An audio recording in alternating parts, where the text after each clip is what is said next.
It was an ordinary summer afternoon on August 28, 2003, in Erie, Pennsylvania. A pizza delivery driver named Brian Wells, 46 years old, clocked in for another routine shift.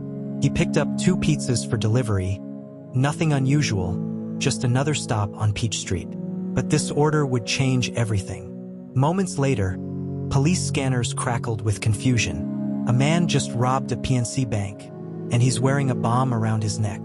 When officers arrived, they found Wells sitting in the parking lot, terrified, holding a handmade cane that turned out to be a shotgun. Around his neck was a metal collar device, locked tight, a live explosive.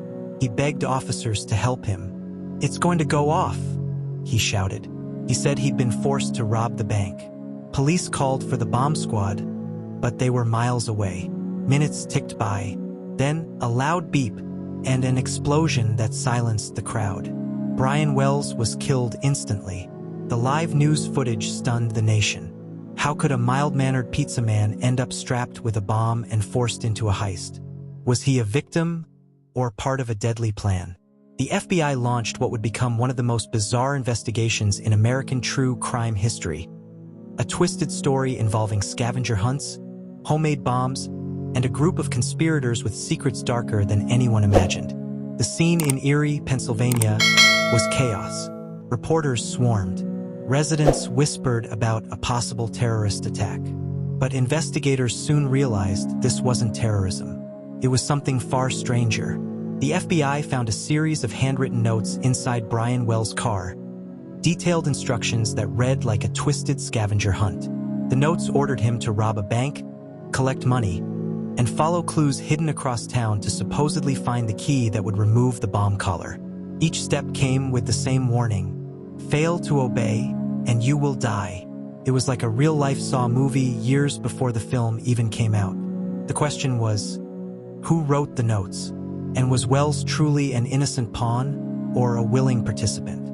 Investigators dug into his life. He had no criminal record, no history of violence. But something didn't add up. He had shown no signs of panic during the bank robbery. He even waited in line for the teller. Was he acting? Or did he really believe he had time before the bomb went off? As evidence mounted, one strange connection emerged. A local woman named Marjorie Deal Armstrong, a known hoarder, mentally unstable, and obsessed with control. She had ties to another man, Bill Rothstein, who lived just a few miles away and had a secret of his own. When the FBI searched Rothstein's property, they discovered something chilling, a frozen body in his freezer. And that's when the bizarre pizza bomber case turned into something even darker. Don't forget to like, comment, and subscribe. Hit the notification bell. When agents found a decomposing body in Bill Rothstein's freezer, the case exploded into national headlines again. The victim was James Roden, the boyfriend of Marjorie Deal Armstrong, the same woman now linked to the pizza bomber case. Rothstein calmly told police that Marjorie had killed Roden during an argument, and he'd agreed to hide the body. But investigators soon learned this murder was just the tip of the iceberg. During questioning, Rothstein hinted at something even bigger. The Wells case. It's much deeper than you think. Marjorie, known for her high intelligence and unstable mental health, eventually admitted to knowing about the collar bomb, but denied having anything to do with Wells' death. Still, she couldn't stop talking. Her contradictions only pulled her deeper into the web. The FBI pieced together a chilling theory. The entire bank robbery had been an elaborate heist gone wrong, designed by a small group of locals, all manipulative, desperate, and dangerous. Their goal? To steal money to pay off debts and make it look like a random act. And Brian Wells, the pizza delivery man, may have known more than he admitted. Investigators began suspecting that he'd agreed to help in what he thought was a fake robbery, only to discover too late that the bomb around his neck was real. But the deeper they dug, the more it seemed every suspect was lying. And the only 2 people who truly knew the plan were either dead or uncooperative. The FBI realized they weren't just solving a crime. They were trying to decode a criminal puzzle built by geniuses and lunatics alike. As the FBI connected the dots, the bizarre puzzle began to make sense. Evidence pointed to a small circle of conspirators, each with their own twisted motive.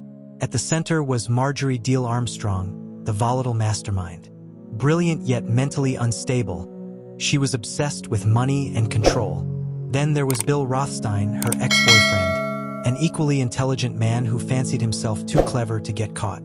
Add in Kenneth Barnes, a local handyman and crack dealer, who told investigators Marjorie had promised him a share of the stolen cash in exchange for a favor. That favor was to help design the bomb. The plan was simple, at least in theory. They'd force Brian Wells to rob the bank wearing the collar bomb. He'd hand over the cash, follow the scavenger hunt instructions, and the group would split the money before anyone traced it back. But something went horribly wrong. Wells didn't move fast enough. The police closed in. The bomb detonated before the conspirators could retrieve the money. When Rothstein was questioned, he denied involvement, then died shortly after from cancer, taking many secrets with him. Marjorie, meanwhile, couldn't stop talking. She ranted about everyone's guilt except her own, revealing small details only the killer could know. FBI analysts concluded that the bomb was too complex for Wells to have built, and that he was, at least at first, a victim forced into the scheme. But whether he knew part of the plan or not, he became its only casualty.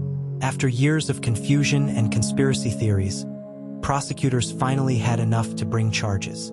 Justice was coming, but it wouldn't bring peace.